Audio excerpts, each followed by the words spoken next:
Bien-aimés du Seigneur, loué soit Jésus-Christ, que la grâce de notre Seigneur soit avec vous.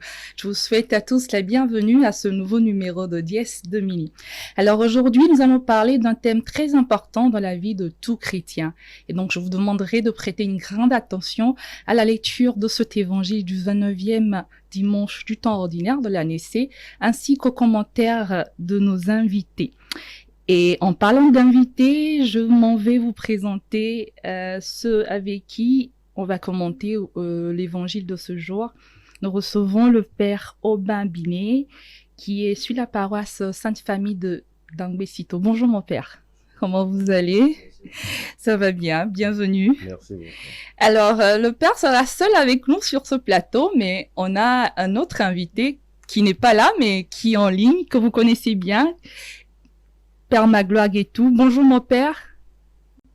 Bonjour. Comment vous allez? Bien par la grâce de Dieu. D'accord. Alors le Père Magloire, il était de passage à Lomé, on l'a reçu sur ce plateau. Il est en mission au Kenya. Alors je vais demander au Père qui est avec nous de nous faire la lecture de l'Évangile et tout de suite après on revient en studio pour les questions et les commentaires. Évangile de Jésus-Christ selon saint Luc, chapitre 18, versets 1 à 8. En ce temps-là, Jésus disait à ses disciples une parabole sur la nécessité pour eux de toujours prier sans se décourager. Il y avait dans une ville un juge qui ne craignait pas Dieu et ne respectait pas les hommes.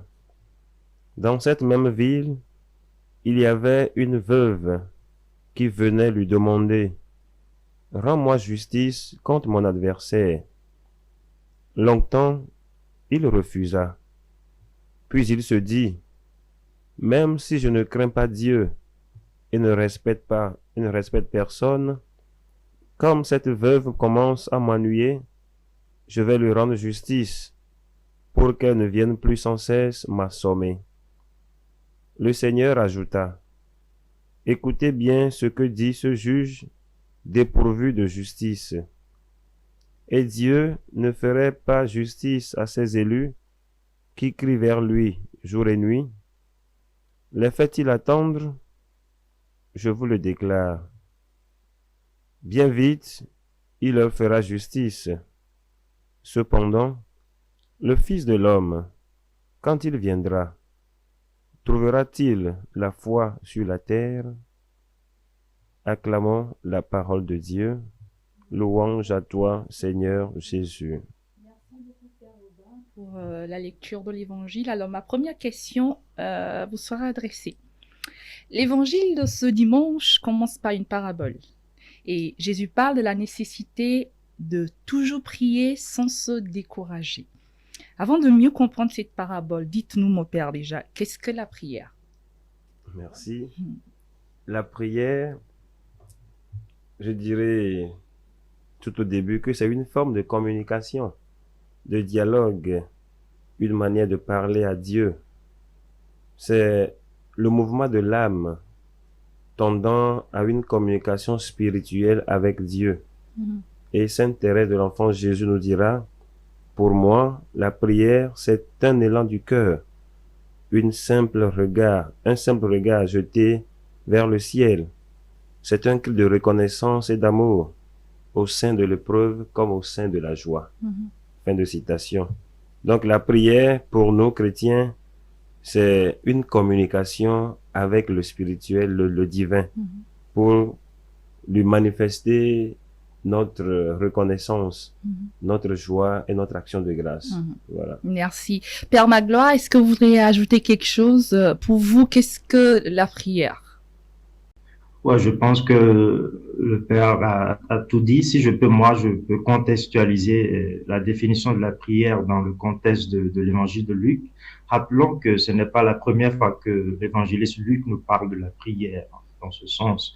Donc, si nous rappelons déjà de la prière du Notre Père que Jésus avait enseigné à ses disciples au chapitre 11, Jésus nous expliquait que ce qui compte, c'est la volonté du Père. Que ta volonté soit faite, que ton règne vienne. Au vu de cela, nous pouvons donc dire que la prière, c'est le lieu où nous apprenons à connaître et à nous configurer à la volonté du Père. Donc, c'est le lieu de rencontre et de dialogue avec Dieu. D'accord. Et selon vous, Père Magloire, que représente la prière dans la vie d'un chrétien? Bon, ça, c'est une très belle question, ça, parce que qu'est-ce que le chrétien sans la prière? Rien. Notez que ce que dit le début de l'évangile. Le but de la parabole de Jésus est pour souligner la nécessité de toujours prier. Et pourquoi faut-il prier sans cesse? Eh bien, c'est simple. La prière fait le chrétien. Dans le contexte du livre de l'Exode, au chapitre 11, versets 8 à 13, c'est-à-dire la première lecture du dimanche, la prière est l'arme du combat du chrétien. Donc, on ne peut rester fidèle à Dieu sans la prière. Autrement dit, c'est dans la prière que Dieu outille chacun de nous à faire face à la difficulté de chaque jour. D'accord. Merci Père Magloire. Père Robin, la même question. Pour vous, qu'est-ce que représente la prière dans la vie du chrétien? La prière, je dirais que c'est l'oxygène dans la vie du chrétien. Parce que sans l'oxygène, on ne peut pas vivre. Donc sans la prière, on ne pourrait pas vivre également. Donc c'est une âme sans prière est une âme sans Jésus, quoi. Voilà, donc la prière est nécessaire pour notre survie sur cette terre. Voilà pourquoi l'évangile nous dit, comme le Père Magloire l'a dit, la persévérance dans la prière. Prier sans cesse, ne jamais se décourager quand il s'agit de la prière. Voilà, donc la prière pour nous, c'est l'oxygène vital. C'est l'essence d'une vie chrétienne. Exactement. Voilà. D'accord. Alors, revenons à la parabole, Père Robin. Dans cette parabole, il est question d'un juge qui ne craint pas Dieu et d'une veuve qui venait demander à ce juge de lui rendre justice et contre son adversaire. Alors, pourquoi est-ce que Saint Luc a précisé dans cette parabole que ce juge ne craint pas Dieu?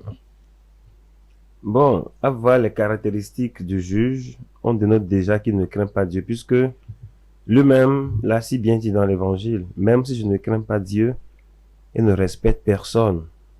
Voilà. Donc, je dirais, le commandement d'amour de Dieu va avec celui du prochain.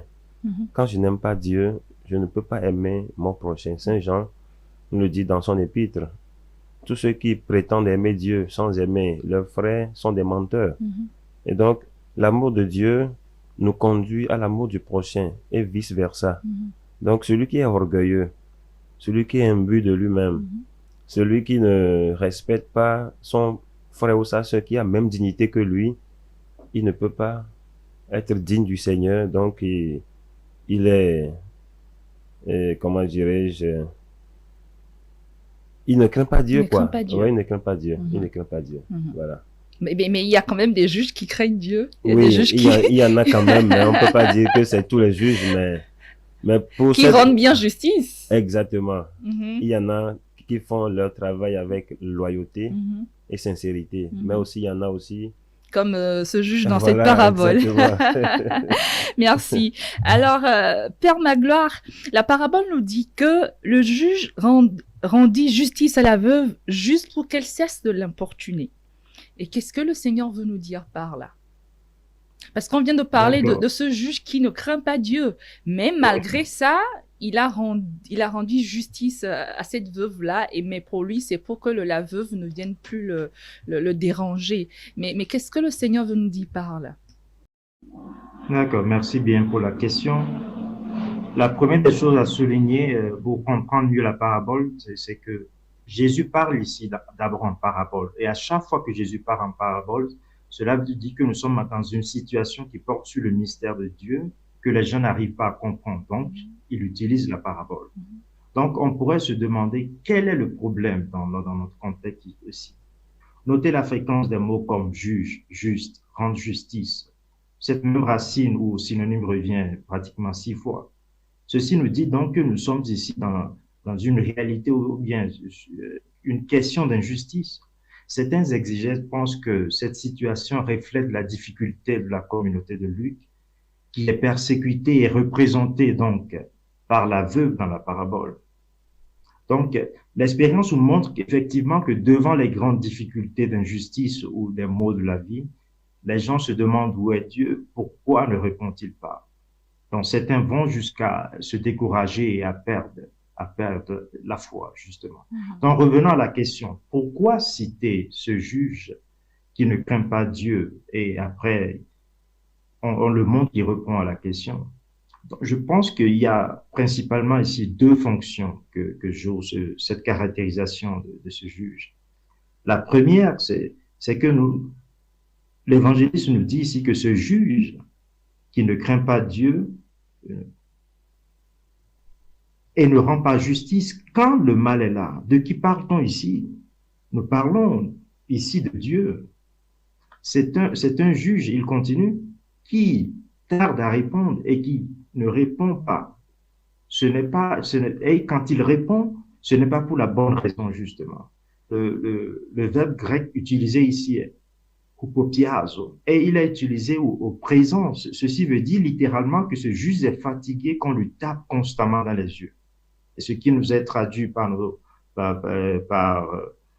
nos Bibles comme gêne. Donc, il répond justement parce qu'il se sent gêné. Ben, nous savons de notre propre expérience que Dieu n'est pas comme ça. Dieu n'agit pas parce qu'il se sent gêné. C'est plutôt le contraire. Dieu agit. Donc, Jésus utilise ça, cette caractérisation. Pourquoi montrer Dieu avec telle caractérisation? C'est justement ce que pensent les gens, parce qu'ils sont confrontés à une situation de la vie où ils n'arrivent pas à donner un sens. Surtout qu'ils sont tout dans le... Vous comprenez que à chaque fois que nous faisons face à une difficulté de la vie, on se demande où est Dieu. Donc, des fois même, on se dit, mais Dieu est silencieux. Donc, toute cette caractérisation représente ici ce que nous pensons de Dieu quand nous faisons face aux difficultés de la vie. Et donc, je disais tout à l'heure que elle a pour fonction de comparer justement ce mauvais juge à ce que est vraiment Dieu. Donc, nous pourrons dire, si tel juge qui est présenté mauvais, qui arrive à écouter, qu'en sera-t-il donc de notre Père céleste qui nous aime? Donc, Dieu, selon Jésus, donc ici dans la parabole, souligne que Dieu, qui nous aime tant comme un Père, ne peut rester indifférent à notre souffrance. Donc, c'est ce que je peux dire. Merci, Père Magloire. Père Robin, vous voulez ajouter quelque chose à cette question? Vous pensez que le Père Magloire ait déjà tout dit? Oui, il a déjà tout dit.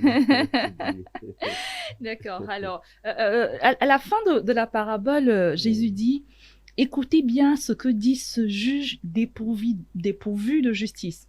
Et Dieu ne ferait-il pas justice à ses élus qui crient vers lui jour et nuit? Les fait-il attendre? Alors, mon Père, selon Jésus, Dieu ne nous fait pas attendre quand nous crions à lui. Pourtant, ce n'est toujours pas le cas. On a même l'impression que c'est comme ça tout le temps. Dans beaucoup de situations, il se passe un temps considérable avant que Dieu ne réponde à nos prières. Ou certaines fois, pas du tout. Enfin, c'est l'impression qu'on a que Dieu n'a pas répondu à notre prière. Alors, est-ce que ça veut dire que nous demandons mal? Parce que si Jésus dit dans cet évangile que Dieu nous répond sans nous faire attendre. Mais dans la réalité, c'est pas ce qu'on voit. Quand on prie, on demande des choses. Des fois, on prie beaucoup, il se passe beaucoup de temps. Et on se pose des questions. Est-ce qu'on prie mal? On demande mal? Ou comment ça se fait? Est-ce qu'il y a des prières qu'il faut faire pour que Dieu ne nous fasse pas attendre? Ok, d'accord. Bon, à cette question, je vais répondre comme ceci. Essayons de rentrer dans la pédagogie de Dieu. Je prends Dieu comme étant une maman qui a à sa charge un nourrisson. Le nourrisson peut vouloir, par exemple, manger une pâte chaude qu'il voit sur le feu. Il va se démerder pour dire à maman, donne-moi à manger. Mais la maman dit, oh, mais la maman sait que l'enfant n'est pas encore prêt à prendre cette pâte chaude. Donc la maman ne pourra en aucun cas lui remettre cette nourriture. Voilà. Oui. Donc c'est un peu ce que Dieu fait avec nous. Nous prions, nous jeûnons également. Mais ce que nous demandons, est-ce que ça va avec la volonté de Dieu? Le Père Magloire l'a si bien dit au début. Dans nos prières, essayons de voir la volonté de Dieu. Que ta volonté soit faite dans la prière de notre Père. Voilà, donc si cette volonté de Dieu doit se réaliser, nous n'allons plus chercher dans nos prières à imposer quoi que ce soit à Dieu. Parce que bien souvent dans nos prières, nous cherchons à imposer à Dieu notre vouloir, notre vision. Je veux ceci, je veux cela. Mais nous ne savons pas si ce que nous voulons là est réellement bon ou peut nous aider à évoluer. Est-ce que c'est urgent? Est-ce que c'est nécessaire dans nos vies? On ne pense pas à ça. Nous, ce à quoi on pense, c'est que je dois avoir ceci ici et maintenant. Or, Dieu nous conduit pas à pas. Il sait ce qui est bon pour nous, ce qui n'est pas bon pour nous, quand nous le donner, quand ne pas nous le donner. Voilà. Si on comprend cette pédagogie de Dieu, on ne va pas rester là à se plaindre que Dieu ne m'a pas écouté, ne m'a pas exaucé. Ayons cette assurance que Dieu nous écoute et nous exauce toujours. Alors, expliquer comme ça, c'est tellement facile à comprendre, mon père, mais vous savez que c'est un peu plus difficile. Alors, sur ce plateau, déjà, on a eu à parler du thème de la prière. Je crois que le père Magloire même était présent, où j'avais déjà posé la question. C'est compréhensible, dès que vous l'avez dit. Une maman ne donne pas quelque chose qu'elle sait qui fera mal à son enfant, à son bébé. Ouais, Alors, j'ai donné un exemple. J'avais donné un exemple d'un jeune qui cherche un travail, qui est au chômage, mon père, et qui prie, mais il n'arrive pas à trouver son travail et il se dit que Dieu ne l'a pas écouté ou exaucé. Alors, dans ce cas de figure, est-ce qu'on va dire que c'est parce que c'est pas urgent, c'est parce que ce n'est pas la volonté de Dieu, il doit encore attendre, mais il faut qu'il persévère encore dans la prière. Pourquoi? Voilà. Je dirais que c'est la persévérance qui paie dans notre vie de foi. On peut vouloir un travail ici et maintenant, vu que l'âge avance, on doit travailler pour nourrir sa famille et ainsi de suite.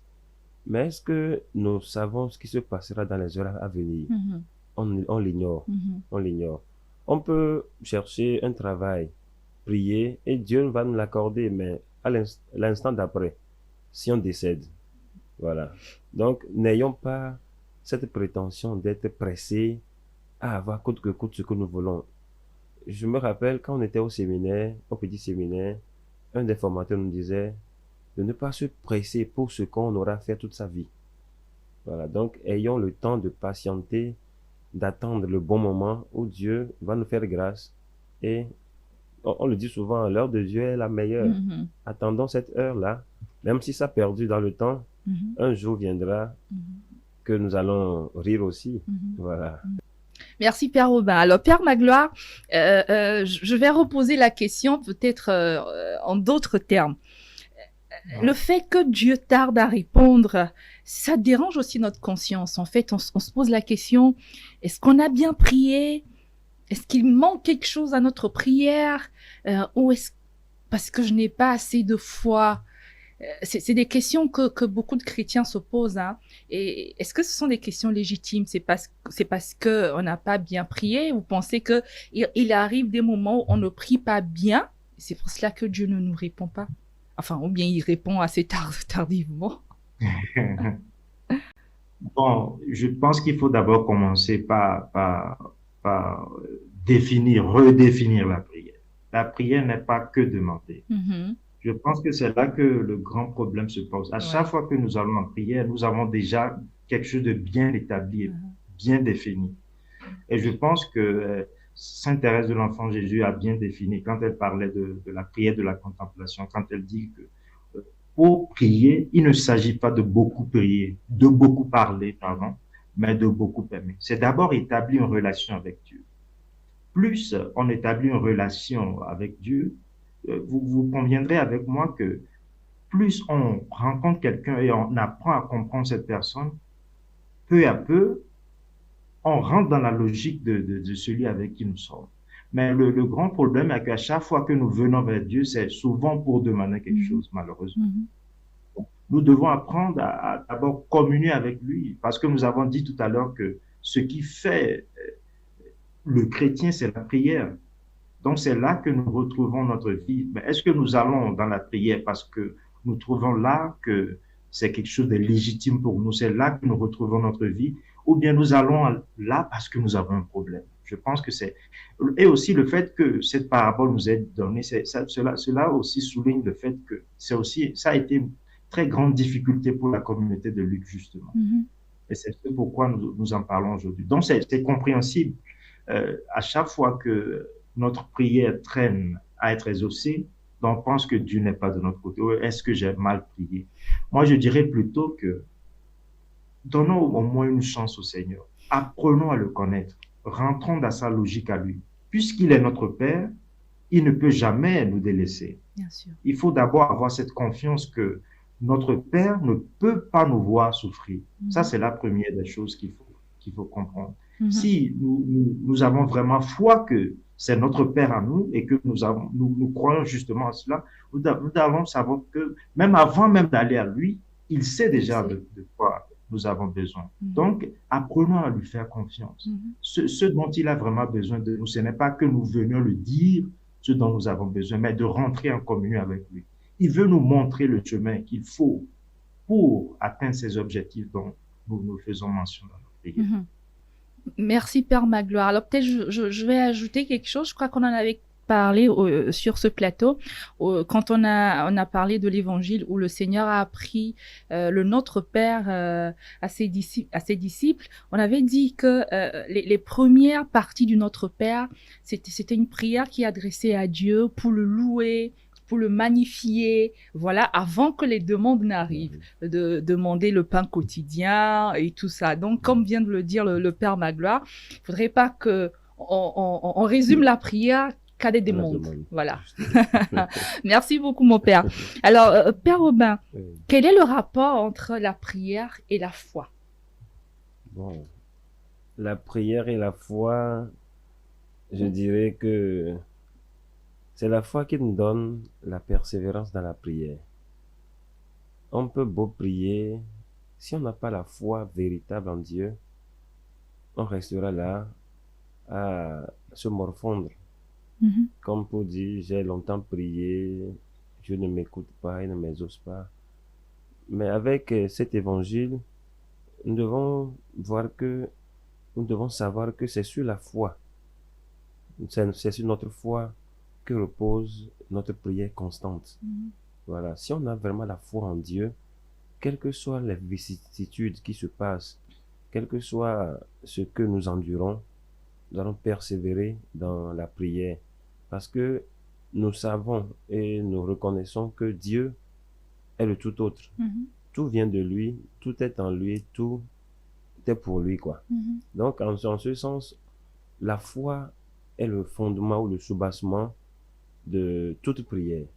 Si on a vraiment cette foi en Dieu, on pourra prier et attendre l'inattendu.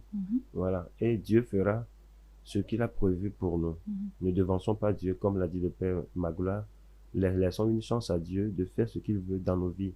Et on verra ce que sa volonté a prévu pour nous. Merci, Padre. Mais vous reconnaissez que la foi, ce n'est pas quelque chose de magique. C'est pas quelque chose on décide d'avoir. Tout chrétien qui dit « je veux avoir la foi », c'est pas quelque chose qu'on a parce qu'on veut l'avoir.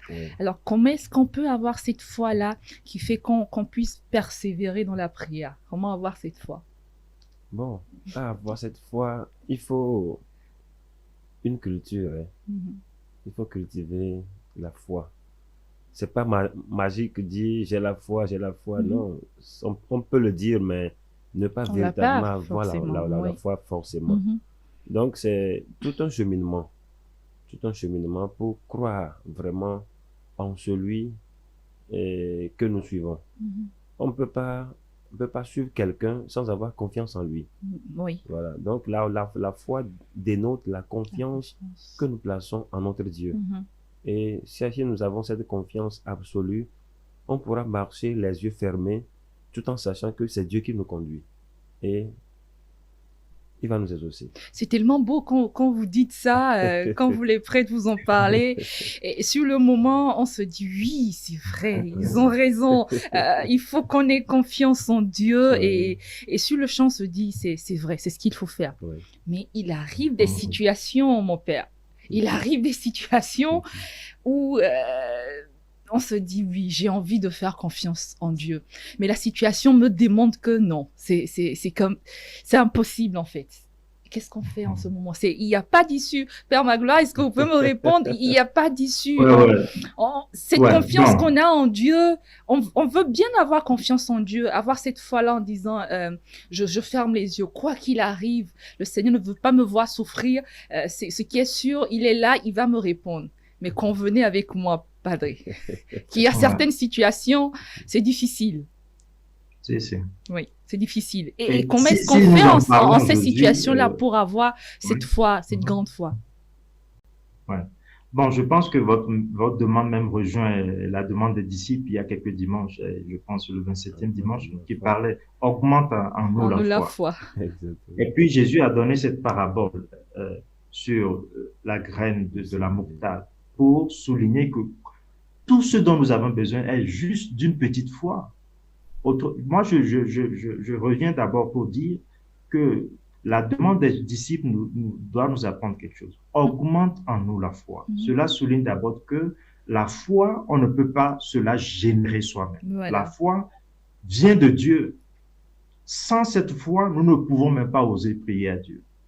Donc, toute personne, à sa création, Dieu a mis en cette personne cette foi. Il faut un début, il faut un commencement à toute chose. Et nous avons tous cette foi. Vous vous rappelez quand ses disciples ont demandé à Jésus, augmente en nous la foi. Ce n'est pas qu'il a augmenté leur foi, mais il a utilisé la parabole pour leur dire, aussi petite que soit votre foi, elle est suffisante pour accomplir des miracles. Elle peut dire à cet arbre, déracine-toi d'ici pour te planter dans la mer. Donc, ce que nous devons souligner ici, je pense que le Père Aubin l'a souligné, c'est que la prière nourrit la foi et la foi aussi, c'est un sens, ça va dans les deux sens. Si nous arrêtons de prier, la foi, il faut l'entretenir. Ce n'est pas parce que c'est un don que ça reste permanemment là. On peut la perdre si on ne l'entretient pas. Et le moyen de l'entretenir, c'est par la prière. Et vous voyez, justement, si Jésus parle de cette parabole, c'est parce que la communauté en question n'arrive pas à donner un sens à ce qu'ils vivent. Parce qu'ils ont tout donné, ils sont maintenant disciples, ils suivent le Christ, mais face à ces difficultés, ils se demandent où est Dieu. Comment se fait-il que Dieu n'arrive pas? Donc, toute cette parabole dont nous parlons aujourd'hui essaie de corriger cette mentalité pour leur dire que Dieu, qui est notre Père, ne peut pas nous délaisser. C'est ce pourquoi même il a souligné le cas de ce juge qui ne craint pas Dieu, mais qui a fini par répondre. Qu'en serait-il si Dieu est notre Père? Il ne peut pas nous laisser dans ce cas. Donc, je pense que le mot à souligner ici, c'est l'abandon total. Je pense que c'est difficile. Hein? C'est difficile quand on se retrouve dans des difficultés. Mais abandonnons-nous et disons-nous que Dieu ne peut pas nous laisser. Il ne peut pas nous laisser dans cette situation. C'est justement même la définition de la foi. Oser croire que malgré tout ce qui se passe, même si je n'arrive pas à donner un sens à mes difficultés, le Seigneur est toujours près de moi, il ne peut jamais m'abandonner. Merci beaucoup, Padre. Je crois que ça doit être notre prière de tous les jours, que le Seigneur augmente en nous la foi, qu'on puisse avoir cette foi-là qui fait qu'on puisse être serein dans toute situation. Merci beaucoup. Alors, Père Aubin, il est vrai qu'il faut prier sans se décourager. C'est tout ce qu'on vient de dire. Il faut qu'on prie sans se décourager, il faut persévérer. Mais la question qu'on se pose des fois, pourquoi Dieu, il tarde à nous répondre des fois? Qu'est-ce qu'il veut nous dire? Est-ce qu'il veut, quand on passe par ces genres d'épreuves, il veut qu'on souffre? Il veut qu'on, je sais pas, il veut qu'on apprenne, je sais pas trop, mais je sais que beaucoup de personnes se posent cette question. On veut bien attendre, on veut bien persévérer dans la prière. Mais pourquoi lui, il peut pas nous répondre tout de suite? Pourquoi est-ce qu'il nous fait attendre? Bon, ce qu'on fait, Dieu nous exauce toujours. Hein. Oui. Si ce qu'on demande tout de suite, il ne l'exauce pas, jusqu'à la fin de notre vie, il nous donne au moins une lueur d'espérance pour voir un peu qu'il a exaucé nos demandes. À voir cette parabole, Je dirais que Dieu vise à nous aider à cultiver la La patience, patience. la persévérance et l'endurance Mhm. en toutes choses, Mhm. pour ne pas se décourager à la toute première station, quoi, Mhm. mais à persévérer jusqu'au bout. Mhm. Voilà, comme lui-même, il a persévéré jusqu'au bout, même dans son agonie, il a crié vers le Père. Père, si cette coupe pourrait passer sans que je ne la boive, mais non pas ma volonté, mais ta volonté. Voilà. Mhm. Si on pouvait aussi avoir cette vision de Jésus, de ne pas coûte que coûte vouloir que notre volonté soit faite, mais plutôt celle de Dieu, Mhm. on va pas se plaindre indéfiniment, Mhm. puisque il va nous exaucer. Mais il tarde un peu. Je reprends encore l'exemple de la maman et du nourrisson. La maman veut bien faire manger à l'enfant, mais à l'instant là, l'enfant n'a pas encore cette possibilité de manger la pâte chaude. Il n'est pas prêt. Voilà, il n'est pas encore prêt. Mhm. Donc Dieu Il nous voilà, prépare. il nous prépare à recevoir Mhm. ces grâces qu'il va nous donner à coup sûr. Mhm. Voilà. Mhm. Merci, c'est assez clair, Père Robin. Alors, il y a certaines personnes qui disent il y a des prières spéciales qu'on peut faire et Dieu nous exauce en même temps. Il y a des gens qui le disent, hein, que Oui, il le dit, il faut jeûner peut-être, je sais pas, 1 semaine ou 2 semaines. Il faut faire il faut faire une neuvaine, il faut demander des messes pendant 1 mois. C'est des exemples que je donne. Ouais. Et ils disent, si vous faites ça, c'est sûr que Dieu y répondra en même temps. Alors, Père Magloire, dites-moi, est-ce que réellement il y a des prières qu'on peut faire pour être exaucé en même temps? Sur le champ? Vous parlez de prière comme quelque chose d'écrit à réciter, c'est ça? Pas forcément, oui, Okay. quelque chose à réciter Okay. ou même, c'est comme il y a des gens qui disent, Très efficace. oui, une prière efficace, ou bien Okay. même nos amis, je dis nos amis évangélistes qui disent par exemple, je vais sur la montagne parce que j'ai un problème Ouais. sérieux. J'ai déjà essayé de prier par ici, par là, mais c'est comme si Dieu il m'écoute pas parce que c'est comme si je fais pas Yes. une prière sérieuse. Donc là, je m'en vais sur la montagne prier 1 semaine, 2 semaines, jeûner et là, à coup sûr, dès que c'est bon, il va m'exaucer. Okay. Donc, est-ce que c'est réel? Est-ce qu'il y a des prières comme ça qu'on fait, des temps de prière qu'on peut prendre comme ça et être sûr que juste après, Dieu nous exauce? Je vais dire oui, mais ma réponse va vous choquer. Parce que ce n'est pas une prière à réciter, mais c'est une attitude à adopter. Adopté. Donc, je dirais d'abord que la première des choses à faire pour avoir ses souhaits accomplis, c'est d'abord de faire confiance. Ça, c'est la première des choses. Faire confiance et apprendre à connaître Dieu, parce que ce qui est bon pour nous, n'oublions pas que nous sommes créés à l'image de Dieu, hein. Mhm. Donc, autrement dit, pour vivre mieux, pour être épanoui, nous devons apprendre à connaître lui, c'est-à-dire parce que nous avons été modelés à son image. Autrement dit, pour connaître effectivement ce qui est bon pour nous. Vous voyez, je dis ce qui est bon pour nous parce que cela va aussi quelquefois en contradiction avec ce que nous demandons. Dans le cas immédiat, ce dont j'ai besoin, c'est ce dont je souffre. Mhm. Mais est-ce que cela, au long terme, va m'aider vers le salut? Ça, c'est la question à se demander. C'est ce pourquoi je dis que dans toute prière, la première attitude à faire, c'est apprendre à faire confiance. Et comme Sainte Thérèse le dit, aller au-delà de cela et apprendre à aimer Dieu. Apprendre à écouter Dieu. Le plus souvent, quand nous allons en prière, nous sommes très pressés de dire notre intention. Nous n'écoutons pas Dieu. Nous n'écoutons pas. Il faut, je pense, travailler sur soi-même, se calmer ses intérieurs personnels qui remontent chaque fois et apprendre à nous calmer et donner oreille au moins, écouter le Seigneur. Mm-hmm. Si nous faisons cela, je peux vous garantir que nous saurons ce qui est bon pour nous et automatiquement, quand on sait ce qui est bon pour nous, cela veut dire aussi que nous irons aussi dans le bon sens, dans le même sens que Dieu, à voir notre prière accomplie selon sa volonté. Mm-hmm. Merci, Père Magloire. Père Robin, la question que je vais poser va peut-être vous étonner un peu, vu tout ce qu'on est en train de dire. On sait que Dieu il connaît déjà nos besoins. Vous savez, aujourd'hui, nous chrétiens de ce siècle, on se pose beaucoup de questions. Hein. On veut vraiment comprendre des choses. Peut-être que ça nous aidera dans notre marche. On se dit, Dieu, il connaît déjà notre besoin. Pourquoi il veut qu'on le prie encore avant de nous donner ce dont on a besoin? Je donne l'exemple de...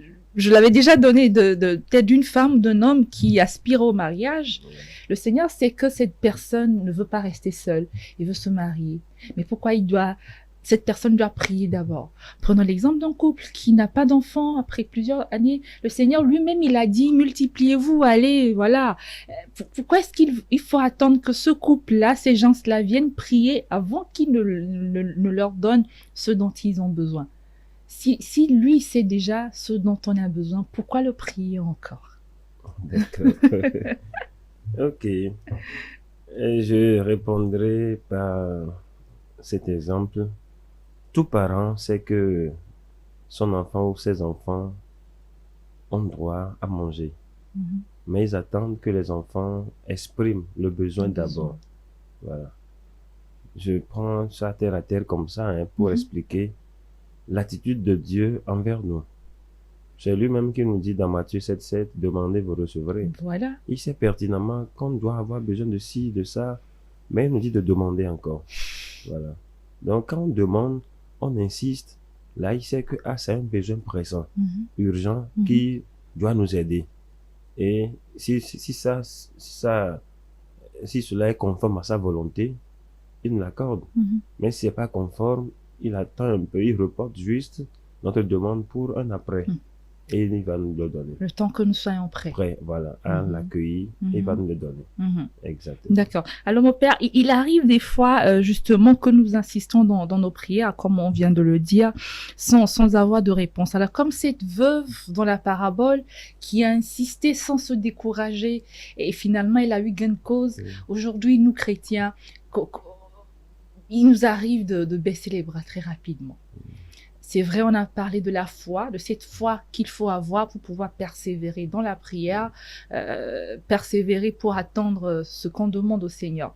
Et est-ce que la foi seule suffit pour pouvoir persévérer dans la prière? Cette foi suffit pour pouvoir insister dans la prière pour que Dieu puisse nous accorder ce que nous demandons. Je sais qu'on tourne toujours autour de la même chose, hein, mais bon, c'est pour que les gens puissent bien comprendre.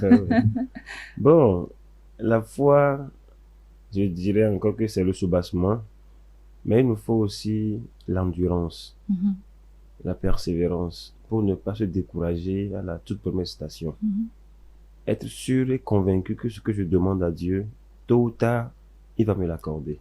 Voilà. Donc, quand on est endurant, Dieu sait que ce que l'enfant là veut, c'est capital nécessaire pour lui. Je ferai tout et tout pour le lui donner. Voilà. Donc, c'est ces vertus-là que tout bon chrétien doit chercher à cultiver. Avoir la foi, nous l'avons déjà dit. Et après la foi, il faut l'endurance et la persévérance. Et aussi la vertu de la patience. Quand on n'est pas patient, on tombe tout de suite dans d'autres choses. Et on va chercher ailleurs. Comment faire pour être à l'aise, avoir le bonheur. Et on cherche ici et là. Mais on n'a pas le vrai bonheur. On a le vrai bonheur quand Dieu seul. Ces bonheurs que nous allons chercher ailleurs sont des bonheurs éphémères qui passeront à coup sûr. Donc le mieux, c'est de patienter, d'être fort et forte dans la prière, d'avoir l'endurance nécessaire pour pouvoir attendre l'heure de Dieu. Et Dieu saura nous exaucer, nous récompenser à coup sûr. Merci, mon Père. Merci à vous. Père Magloire, oui, vous voulez rajouter quelque chose? Ouais, j'aimerais revenir un petit peu sur les deux questions passées là. Parce que premièrement, vous avez demandé pourquoi est-ce qu'il faut aller à Dieu et répéter ce que nous savons qu'il connaît déjà. Je pense que la bonne question à se demander, à se dire d'abord que la prière, c'est d'abord aller à Dieu. S'il connaît déjà ce que nous aurons à exprimer, alors on doit se demander pourquoi est-ce que il veut qu'on aille toujours à lui. Cela doit nous ouvrir notre pensée à dire que peut-être qu'il veut quelque chose, qu'il veut nous apprendre quelque chose. Donc la prière, en première des choses, c'est d'abord aller à Dieu.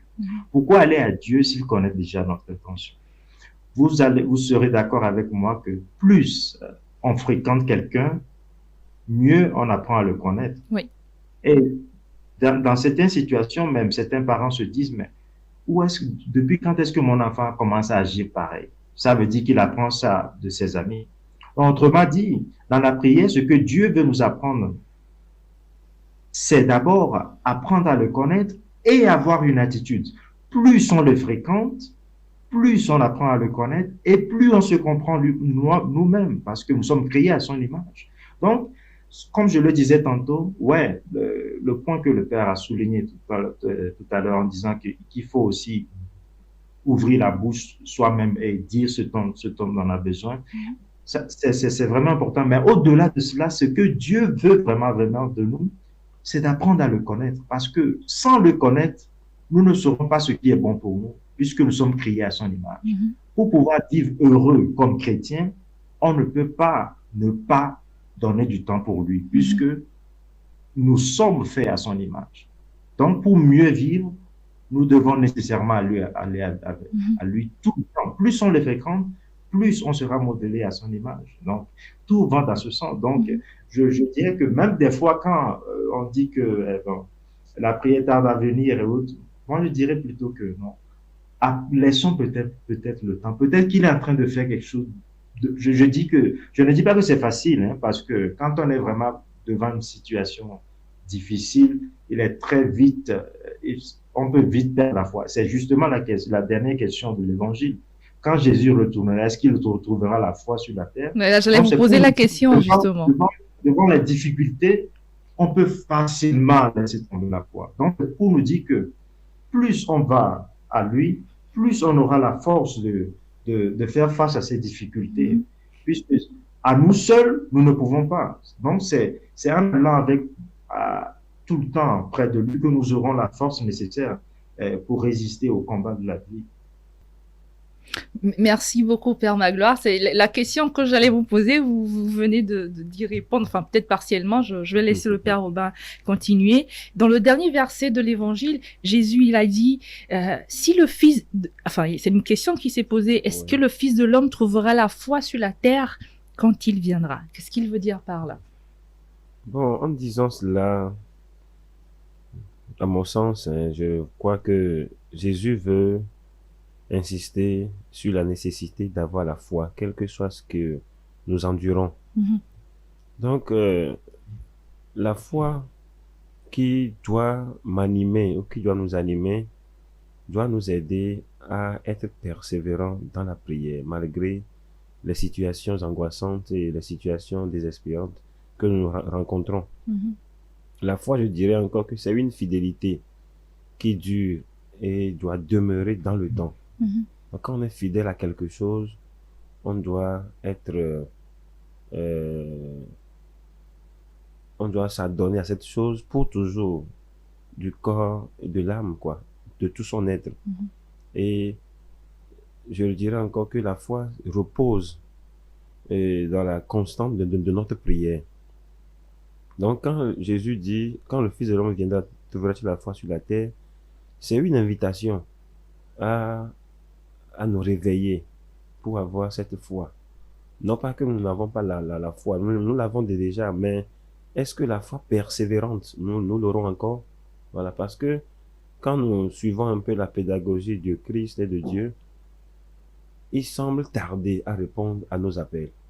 Donc, si nous n'avons pas cette foi persévérante, nous n'allons pas recevoir en plein temps ce que nous demandons. Nous allons, au cours du chemin, baisser les bras, voilà, baisser les bras, et puis c'est fini, quoi. Voilà.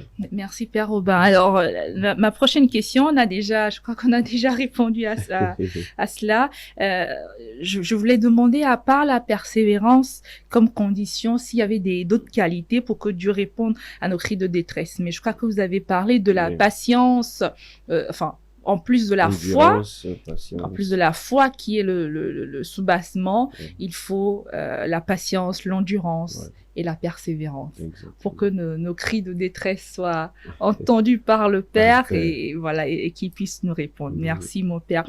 Alors qu'est-ce qu'on peut retenir de cet évangile? Bon, il faut aussi un changement de vie, hein. Oui, Ne pas demeurer perdument dans le le péché. péché et Oui. dire que Dieu va me m'exaucer. Mhm. Non, Mhm. un changement de vie et être optimiste aussi. Mhm. Que ce que je demande, je vais l'avoir. Mhm. Et Dieu va nous exaucer. Amen. Moi, j'en suis sûr. Allez, donc, qu'est-ce qu'on peut retenir de cet évangile? Bon, le thème ou la leçon retenue dans cet évangile, c'est l'assiduité à la prière. Mhm. Il faut être vraiment assidu à prier et à avoir cette foi qui va décrocher le cœur de Dieu. Mhm. À l'exemple de la veuve, Mhm. le juge ne voulait pas, mais avec la persévérance et avec son assiduité, elle est arrivée à avoir gain de cause finalement. Mhm. Voilà, donc nous aussi aujourd'hui, ne nous décourageons pas, Mhm. mais persévérons et soyons assidus dans la prière. Et Dieu, qui n'est pas sourd à nos appels, nous répondra un jour. Amen. Merci. Merci Père beaucoup. Magloire, pour finir cette série de questions, qu'est-ce que vous pensez qu'on peut retenir de cet évangile du 29e dimanche du temps ordinaire? D'accord, merci. Moi, je dirais que sans la prière, il n'y a pas de vie. Et dire prière veut dire donner du temps au Seigneur. Mhm.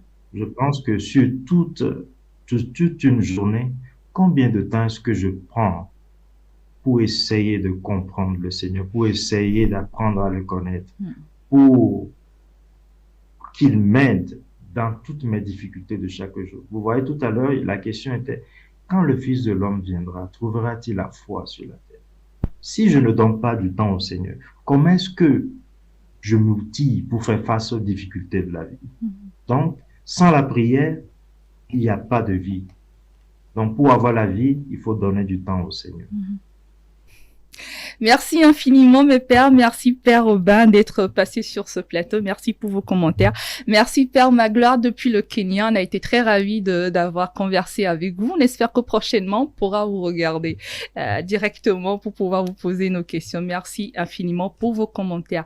Merci aussi à vous, chers téléspectateurs, de nous avoir suivis. Comme je l'ai dit au début de cette émission, le thème de cet évangile de ce 29e dimanche du temps ordinaire nous demande de prier sans cesse, prier sans se décourager.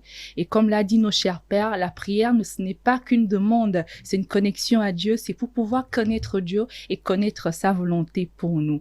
Merci de nous avoir suivis. Nous espérons que le Seigneur nous fera grâce et qu'il pourra augmenter notre foi et surtout nous aider à pouvoir ne pas relâcher dans la prière et prier sans cesse. Je vous retrouve la semaine prochaine. D'ici là, soyez bénis. Au revoir.